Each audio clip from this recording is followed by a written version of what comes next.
Okay बच्चों, चलिए ध्यान दीजिएगा आप सभी। लास्ट क्लास में हम लोग क्या पढ़ रहे थे? चिट्ठे का पढ़ रहे थे हम लोग प्रारूप। तो चिट्ठे के प्रारूप के बारे में आपको बताया गया था कि जो स्थिति विवरण होता है कंपनी का स्थिति विवरण के बारे में पढ़ रहे थे। वित्तीय विवरण चैप्टर पढ़ रहे हैं अपन लोग, ठीक है। वित्तीय विवरण चैप्टर आपको बताया गया था। स्थिति विवरण कुछ इस प्रकार होता है, सिखाए थे आप लोगों को।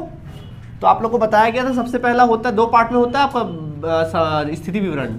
समता व क्या, समता एवं क्या, समता और दायित्व। पहला होता है समता और दायित्व, जिसमें चार पार्ट थे, चारों शीर्षक हुआ करते थे। कौन कौन से शीर्षक थे बताइए?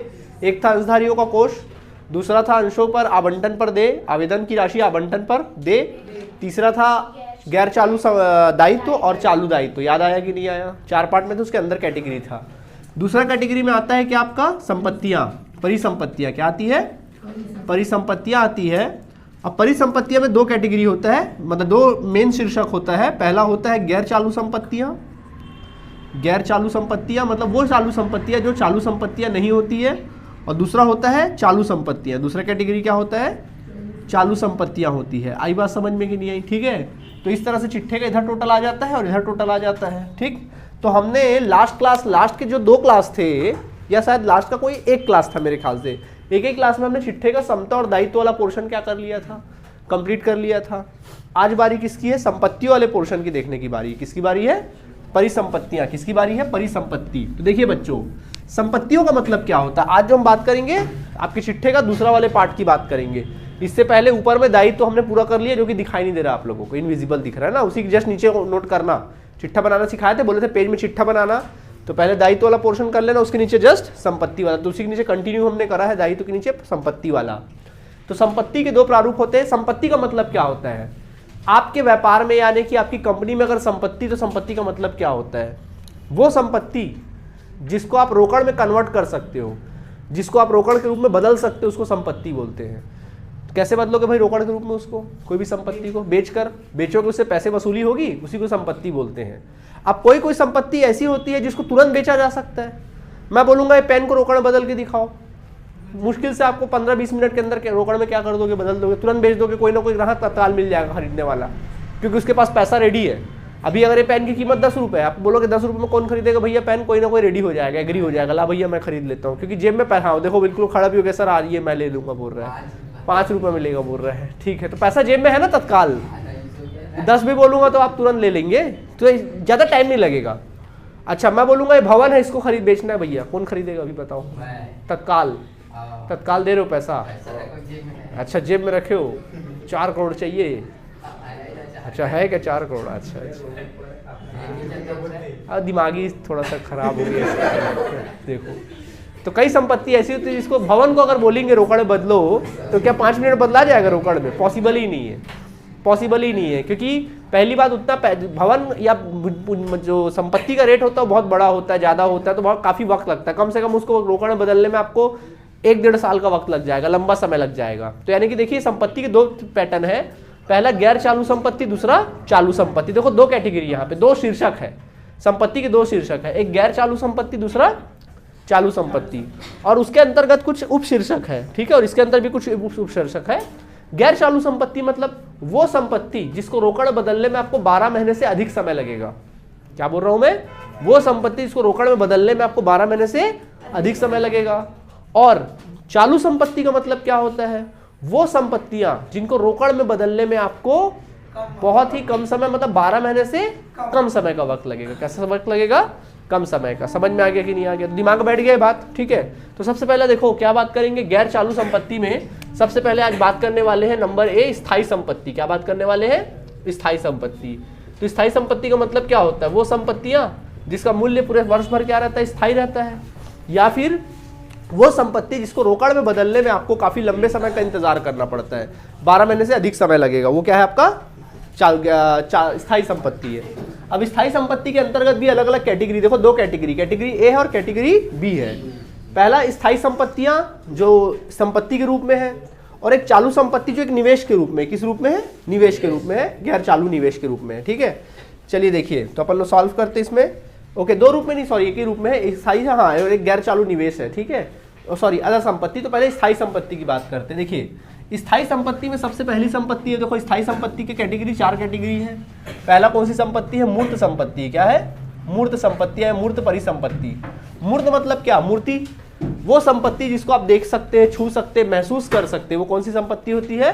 मूर्त संपत्ति होती है। जैसे मूर्त संपत्ति के अंतर्गत क्या क्या आता है? भूमि, भूमि व भवन, यंत्र व संयंत्र, यंत्र व क्या होता है?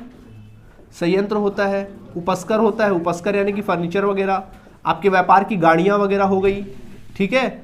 ये सब चीजें जो होती है, और कोई है एग्जाम्पल? बस ये सब जो चीजें होती है अन्य मूर्त संपत्ति। ये सब संपत्ति जो होती है वो आपकी कौन सी संपत्ति होती है? व्यापार की बाकायदा मूर्त संपत्ति होती है, जो आपको अपनी नग्न आंखों से दिखाई देती है, जो बाकायदा आप देख सकते हैं, ठीक है। इसको बोलते हैं मूर्त संपत्ति, ठीक। इसके बाद होता है अमूर्त संपत्ति। अमूर्त संपत्ति का मतलब क्या होता है? वो संपत्तियां जो संपत्तियां तो होती परंतु दिखाई नहीं देती है, जैसे कि ख्याति, ख्याति, पेटेंट, पेटेंट का मतलब क्या होता है? एकस्व, एकस्व। किसी प्रकार का आपका ब्रांड यानी कि फ्रेंचाइजी होता है ना, ब्रांडिंग करते हैं, है ना, बहुत सारे ब्रांड वगैरह आप लोग देखोगे फ्रेंचाइजी खुले हुए हैं। जैसे आप आरोग्य अमृत तुल्य की फ्रेंचाइजी देखते हैं, हर चौक चौराहे में है, उसको बोलते हैं ब्रांडिंग करना, ब्रांड हो गया, ठीक है। इसके अलावा mobile applications, mobile application, mobile application हो गए, ठीक है। इसके अलावा कंप्यूटर सॉफ्टवेयर, क्या हो गए? Computer software. आजकल के बिजनेस में कंप्यूटर सॉफ्टवेयर की बहुत ज़रूरत होती है ना, तो कंप्यूटर सॉफ्टवेयर हो गए, ठीक है। या फिर खनन करने का अधिकार, खनन करने का अधिकार, अगर वो कंपनी खनन करने वाली, खनन मतलब क्या होता है? माइनिंग करने वाली अगर कंपनी है तो उसका अधिकार, उसका अधिकार पाते हैं, अधिकार पत्र मिलता है। या फिर क्या बोल सकते हैं? अधिकार पत्र। क्या बोलते हैं? अधिकार पत्र, जिसको हिंदी में इंग्लिश में कहते हैं कॉपीराइट्स। क्या कहते हैं? कॉपीराइट्स। ये ऐसी संपत्तियां होती है जो अमूर्त संपत्ति होती है, जिसको देखा नहीं जा सकता, ये कागजों में होती है लेकिन संपत्ति होती है, दिखाई देती है। कैसी संपत्ति? अमूर्त। ये भी स्थायी संपत्ति होती है, फिक्स्ड होती है, ठीक है। इसी का तीसरा कैटेगरी क्या है? पूंजीगत कार्य में प्रगति। अगला क्या है इसका? तीसरा कैटेगरी, इसी का कंटिन्यू कर रहा हूं। क्या लिखा देखो? पूंजीगत, पूंजीगत कार्य, पूंजीगत कार्य जो प्रगति में है, पूंजीगत कार्य जो प्रगति में है, प्रगति में है। मतलब इसका क्या हुआ पता है? पूंजीगत कार्य जो प्रगति में है मतलब जितनी भी मूर्त संपत्ति, कौन सी संपत्ति है? एक प्रकार से बोल सकते हैं निर्माणाधीन, निर्माणाधीन मूर्त संपत्ति, मूर्त संपत्तियां। देखो जो भवन बनकर तैयार है, जो भवन आपका व्यापार है, देखो व्यापार है, व्यापार में कोई भवन बनकर तैयार है, बाकायदा वो ऑफिस खुल गया, वहाँ काम कर रहे हैं लोग, बाकायदा वो व्यापार बनकर तैयार है, उसको हम लोग कहेंगे क्या? उसको कहेंगे मूर्त संपत्तियां। क्या कहेंगे? उसको मूर्त संपत्ति कैटेगरी में रखेंगे, ठीक है। लेकिन अब भवन जैसे आप बनवा रहे हो तो क्या भवन 1 साल के अंदर बन जाता है? 5-6 महीने भवन बनकर तैयार हो जाता है? कई बार बहुत बड़ा भवन अगर होता है तो उसको बनने में 2-2.5 साल लग जाते हैं। तो आधा अधूरा भवन बना है, यानी भवन किसमें? निर्माणाधीन में है। तो अगर व्यापार में कोई ऐसा भवन है या ऐसा कोई यंत्र है, ऐसा कोई संयंत्र है, उपस्कर है, गाड़ियां है, या कोई भी मूर्त संपत्ति है जो निर्माणाधीन है, जो बन रहा है, अभी पूरा नहीं बना, आधा अधूरा है अभी, जो कार्य जिसका प्रगति पे है, तो उसको किस कैटेगरी में रखते हैं? पूंजी कार्य जो प्रगति में है उस कैटेगरी में रखा जाता है। आया बात समझ में? नहीं आया? ठीक है। उसी प्रकार अगला क्या है देखो, नंबर 3 विकासाधीन मूर्त अमूर्त संपत्ति। अगला क्या है? विकासाधीन, विकासाधीन अमूर्त संपत्ति। अगला है बच्चों विकासाधीन अमूर्त संपत्तियां। तो विकासाधीन अमूर्त संपत्ति का मतलब क्या होता है? साफ नाम से स्पष्ट है, वे अमूर्त संपत्ति जो भी विकासाधीन है। विकासाधीन मतलब निर्माणाधीन है, एक प्रकार से क्या बोल सकते हैं? अमूर्त संपत्तियां, अमूर्त संपत्तियां जो निर्माणाधीन है, निर्माणाधीन है मतलब निर्माण हो रहा है, विकासाधीन बोल सकते हैं, निर्माणाधीन है, ठीक है। मतलब ये हुआ कि जैसे कि ये सब चीजें ख्याति, patent, brand, mobile application, computer software. अब जैसे आप अपने किसी व्यापार में बड़े बड़े काम होते हैं तो वहाँ बोलेंगे मोबाइल एप्लीकेशन बनाओ, तो मोबाइल एप्लीकेशन बनाना कितना आसान काम है क्या? नहीं। आप अगर आज बोलेंगे मोबाइल एप्लीकेशन बनाओ, कोई भी आपको आपके रिक्वायरमेंट के अकॉर्डिंग आज बना के नहीं दे सकता, कम से कम वो काफ़ी समय लेगा, 6 महीना 7 महीना, या अगर बड़ा एप्लीकेशन है, कॉम्प्लिकेटेड है, तो कम से कम 2-2.5 साल लेगा। तो ये जो कंप्यूटर सॉफ्टवेयर है, एप्लीकेशन है, ये भी क्या है? आधा अधूरा बना हुआ है। तो जो कंप्यूटर सॉफ्टवेयर है, जो अमूर्त संपत्ति जो भी आधी अधूरी बनी हुई है, उस पर अगर आप कोई खर्च कर रहे हो, जैसे आपको अब मान लो इसको कोई ऐप बनाने वाले हो आप, मोबाइल एप्लीकेशन बनाने वाले हो, उसमें आपको 4 करोड़ का खर्चा आने वाला है, और अभी तक आपने डेवलपर को 2 करोड़ रुपए क्या कर दिया? भुगतान कर दिया। अभी बनकर तैयार नहीं हुआ, बन रहा है, अभी प्रोसेस में है। तो 2 करोड़ को कहाँ दिखाओगे आप? इस 2 करोड़ को अमूर्त में नहीं दिखाना, अमूर्त संपत्ति में नहीं दिखाना, बल्कि विकासाधीन अमूर्त संपत्ति में दिखाओगे। आया बात समझ में कि नहीं आया? ये होता है इसका मतलब। क्लियर आप सभी को? ठीक है, चलो समझ में आ गया। तो पहला हमने किसको क्लियर किया, आपके, हाँ यहाँ तक नोट करो, पहले उस टॉपिक को नोट कर लो जल्दी से। चलिए तो देखिए हमने यहाँ तक डिस्कस कर लिया विकासशील और अमूर्त संपत्ति। अब बारी आती है गैर चालू निवेश। गैर चालू निवेश, निवेश का मतलब होता है विनियोजन, विनियोग करना। क्या करना? विनियोग किस में करते हो आप लोग? जनरली किसी कंपनी का आप शेयर खरीद लेते हो, या किसी अन्य कंपनी का ऋण पत्र खरीद लेते हो, या बॉन्ड्स खरीद लेते हो। इसमें क्या करते हो आप? निवेश करते हो कि नहीं करते हो? तो मैं आपको निवेश बता दूं, निवेश कौन कौन से होते हैं देख लीजिए। निवेश के अंतर्गत, इसके अंतर्गत कौन कौन से आएंगे?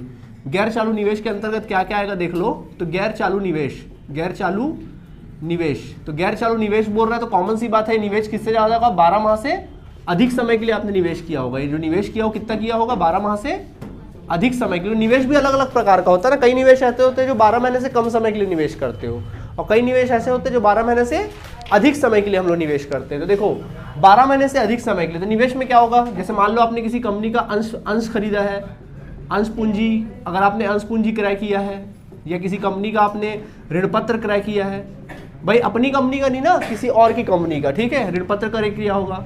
अच्छा, अंश पूंजी किस आशा से आपने परचेस किया होगा? भाई हमको लाभांश मिलेगा। ऋण पत्र आपने किस आशा से खरीदा होगा? ब्याज मिलेगा, है ना। तो ये सब चीजें हो गई ऋण पत्र। या म्यूचुअल फंड में, म्यूचुअल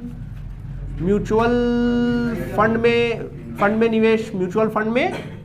निवेश, म्यूचुअल फंड में निवेश अगर आपने किया है तो वो इस कैटेगरी में आ जाएगा, ठीक है।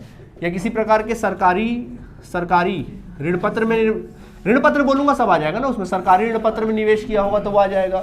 तो ये सारे के सारे निवेश के एग्जाम्पल्स है किसी प्रकार का अगर आपने निवेश किया होगा, ठीक है, ये इसमें आ जाएगा। इसके बाद बारी आती है स्थगित कर दायित्व की। किसकी बारी आती है? स्थगित कर दायित्व। स्थगित कर दायित्व आपको सिखाया गया था। एक होता है लेखांकन आय, जो व्यापार का अकाउंटेंट लोग निकालते हैं, और एक होता है कर योग्य आय, जो सीए के द्वारा निकाला जाता है, ठीक है। तो बताइए, सीए के द्वारा निकाला जाता है कर योग्य आय। याद करिए, जब हमने आपको दायित्व के बारे में पढ़ाया था, ये चीज दायित्व में भी था, याद करो। स्थगित कर दायित्व में भी था, और स्थगित कर इसमें भी है। देखिए दायित्व इसमें भी है, स्थगित कर दायित्व या स्थगित कर संपत्ति बोल सकते हैं इसको हम कहेंगे स्थगित कर संपत्तियां बोलिए। दायित्व ना लिखे, क्या लिखे इसको? स्थगित कर संपत्तियां बोलिए। तो दोनों में था। उसमें याद करो लेखांकन आय ज्यादा होता था और कर योग्य आय कम होता था। इसमें लेखांकन आय कम होगा, कर योग्य आय ज्यादा होगा। लेखांकन आय में कर योग्य आय को घटा देना। अगर लेखांकन आय कम है तो फिर इसको कहाँ लिखा जाता है? संपत्ति पक्ष में लिखा जाता है। अगर लेखांकन आय ज्यादा होता तो किस में लिखते? दायित्व पक्ष में। समझ में आ गया आप लोगों को, ठीक है। इसके बाद अगला होता है तुम्हारा डी। अगला क्या होता है? डी होता है दीर्घकालीन ऋण व अग्रिम। क्या होता है? दीर्घकालीन ऋण व अग्रिम। अगर आपने, आप संपत्ति बोल रहे हैं ना, अगर आपने किसी व्यक्ति को किसी प्रकार का ऋण दिया है, आपने किसी को क्या दिया है? ऋण दिया, तो इस कैटेगरी में आएगा। जैसे आपने किसी को पूंजी अग्रिम दिया है, किसी को प्रकार का पूंजी अग्रिम दिया है, या किसी प्रकार का आपने कोई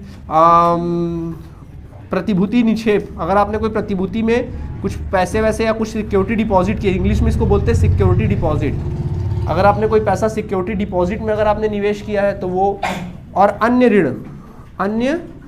ऋण व अग्रिम, अगर आपने किसी को कोई अन्य ऋण व अग्रिम अगर आपने किसी और को दिया है तो इस कैटेगरी में क्या हो जाएगा? आ जाएगा। क्लियर है आप सभी को? बशर्ते 12 महीने से ज्यादा होना चाहिए, ठीक है। इसके बाद है अन्य गैर चालू संपत्तियां। क्या है? अन्य गैर चालू संपत्ति। अब अन्य गैर चालू संपत्ति में क्या क्या आ जाता है आप लोगों का? जो इस कैटेगरी में ना आए, जो इन कैटेगरी में ना आए, वो अन्य गैर चालू संपत्ति में आता है। जैसे कि अन्य गैर चालू संपत्ति में क्या आ जाएगा देख लो। अन्य गैर चालू संपत्ति में आएगा एक चीज, व्यापार प्राप्य। क्या आएगा? व्यापार प्राप्य, ठीक है। मान लीजिए आपने किसी को माल बेचा है, आपने क्या किया है? माल आपने बेचा है। जिस व्यक्ति को उधार माल बेचते हो व्यक्ति क्या कहलाता है? देनदार।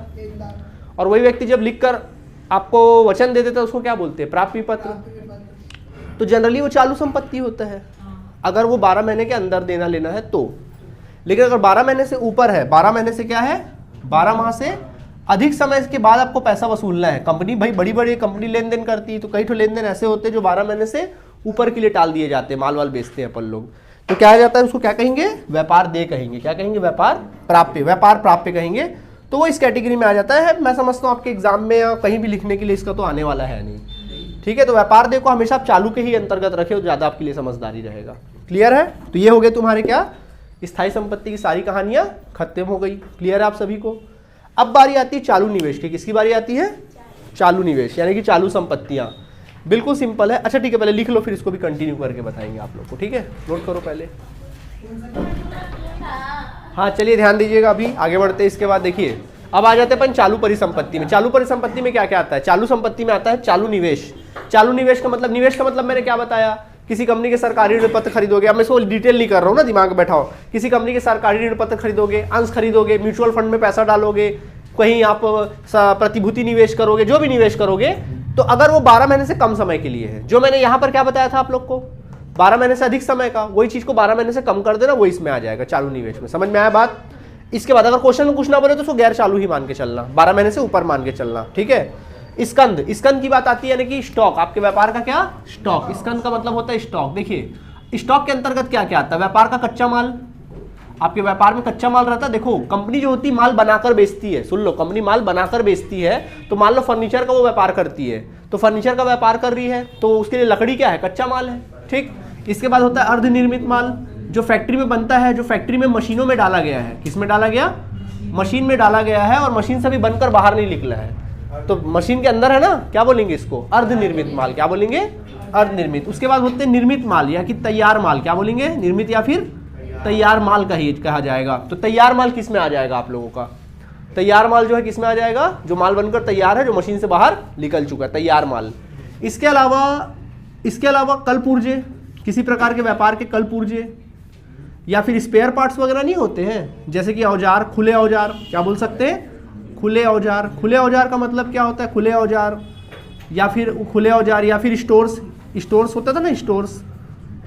स्टोर्स यानी कि सामग्री। देखो व्यापार में, जब कंपनी में, बिजनेस में खुले औजार होता है ना, पाना, पेचकस, मटेरियल जो मशीन में लगाया जाता है, छोटे छोटे खल पुर्जे, खुले औजार जो उसमें मटेरियल में काम आता है, वो भी इसी कैटेगरी में आ जाते हैं। ठीक है। स्कंद में आ जाते हैं। मतलब जैसे कि मशीन में अपने काम करना, मशीन की साफ सफाई के लिए रुई चाहिए, या उसमें देखना रेगुलर डेली बेसिस पे क्या लगता है, उसमें ऑयल वगैरह लगता है, इंजन ऑयल लगता है, दुनिया भर के ऑयल वगैरह लगते हैं, ग्रीसिंग वगैरह लगता है, तो ये साल भर लगे रहता है ना खर्चा। किस में आएगा? चालू संपत्ति में आ जाते हैं, स्कंद की कैटेगरी में आ जाते हैं। क्लियर है आप सभी को? इसके बाद बात आती है किसकी?